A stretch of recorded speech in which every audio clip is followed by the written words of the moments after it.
Ini salah satu anime tersopan yang pernah gue tonton. Anime yang penuh ucapan minta maaf, anime yang penuh ucapan terima kasih. Komen.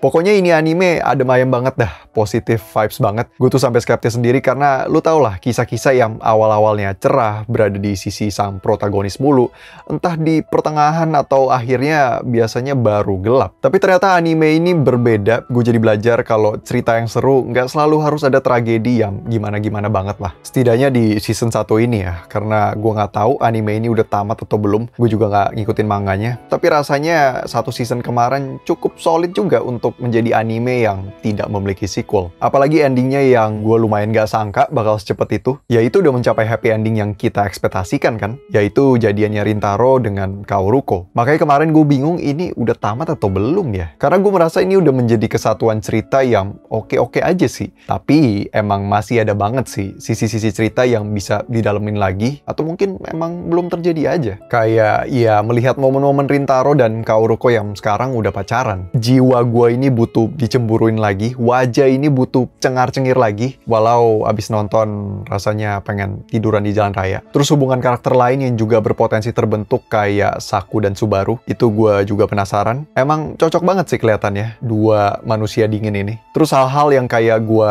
keluhkan di awal, bagaimana ceritanya kurang bertragedi. Padahal konflik sekolah mereka bisa dibilang itu kan sumber konflik cerita mereka yang menarik dan nyata ya. Ya keributan antar sekolah di kita udah umum lah, tapi yang menarik di mereka kan ini keributan antar sekolah homogen laki-laki dengan sekolah homogen perempuan. Bagian yang bangun sekolah ngaco juga ya, udah tahu di daerah situ udah ada sekolah homogen lain, malah dibangun sekolah homogen lawan jenis sekolah itu dan tepat di samping sekolah itu. Jadi menggoyahkan prinsip sebuah sekolah homogen gak sih? Entah sekolah mana yang terakhir kali bangun di situ ya. Apa jangan-jangan Chidori dan Kikyo pernah jadi satu sekolah ya? Tapi karena suatu konflik, sekolah tersebut jadi terbagi menjadi dua kubu. Ya, itu dia mitos-mitos yang akan menjadi bahasan murid-murid Chidori dan Kikyo. Balik lagi, ya gue kira konflik besar yang akan terjadi dalam ceritanya adalah Rintaro dan Kaoruko ketahuan temenan sama teman-teman sekolah mereka. Ya, apalagi sekarang udah pacaran ya. Tapi tentu mereka nggak mau akhirin hubungan itu, bahkan mungkin sampai rela dijauhin teman-teman mereka. Baru nanti resolusinya adalah Rintaro dan Kaoruko mendamaikan hubungan kedua sekolah mereka tersebut. Meluruskan pandangan-pandangan yang ada, karena ya rasanya mereka yang paling rela dan dermawan ya untuk melakukan itu. Jadi itu hal-hal yang gue kira bakal terjadi atau mungkin belum terjadi dalam animenya. Sekali lagi gue nggak ngikutin manganya ya. Gue juga bukan tipe yang begitu ngikutin berita-berita anime mendatang. Tapi mengenai apa yang gue suka dari anime ini selain keadem-ayeman ceritanya, gue juga suka romance-nya. Karena romance-nya itu sendiri juga sopan banget. Ini romance yang sewajarnya dilakukan anak sekolahan, bukannya malah ngentot.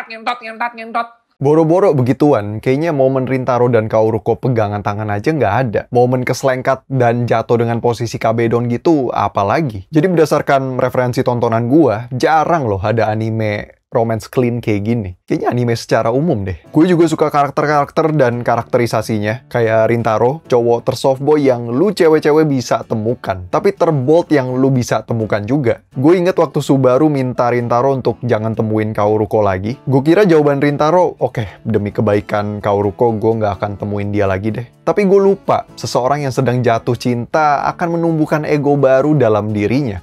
Rintaro pun ternyata nolak. Terus juga waktu dia beberapa kali lindungin Kaoruko dari beberapa ancaman, bahkan dari sahabatnya Rintaro sendiri, walaupun miskom saat itu ya. Atau waktu Rintaro menyatakan perasaannya ke Kaoruko. Ya yang gue bilang di awal, gue aja nggak nyangka mereka akan jadian secepat itu. Ya walau tampang berandal, sifat softboy, tapi masalah cinta, Rintaro ini set abis ya. Lagian cewek yang ditaksir juga modelan Kaoruko sih. Emang sosok yang sangat waifuable, perempuan penyuka kue yang sangat lucu dan baik hati ini. Tapi karena gue cowok tahu diri, waifu ini bolehlah gue kasih ke lu.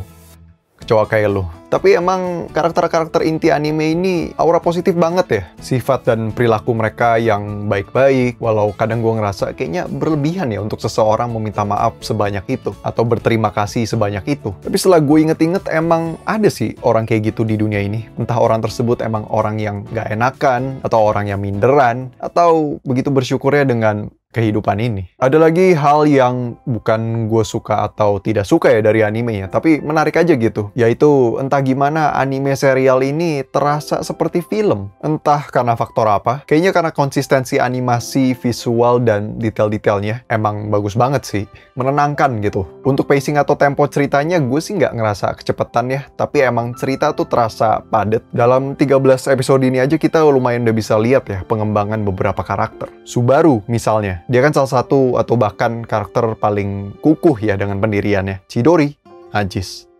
Nggak ada ngomong gitu sih. Tapi pada akhirnya dia ngumpul juga sama teman-temannya Rintaro. Atau Saku, dia juga salah satu karakter yang awal-awal paling enggan kan sama Kikyo. Tapi pada akhirnya nongkrong juga sama mereka. Atau ya sang protagonis itu sendiri, Rintaro, yang awalnya kurang terbuka dengan dirinya, sekarang jadi terbuka. Jadi pribadi yang lebih baik lah. Jadi hanya dalam 13 episode yang ada, gue rasa anime ini cukup menceritakan pengembangan-pengembangan karakter yang ada dengan cukup baik ya. Ini kenapa di awal gue bilang satu season anime ini aja kayaknya udah cukup deh. Soalnya karakter-karakter dan kesatuan ceritanya juga udah cukup terbentuk. Ini jadi tipe-tipe anime yang gue bisa tolerir lah kalau nggak ada lanjutannya. Ya tentu sebagai penonton kita selalu ingin lebih ya. Jadi kita lihat saja ke depannya mengenai info-info season berikutnya. Itulah kesan gue pada anime The Fragrant Flower Blooms with Dignity.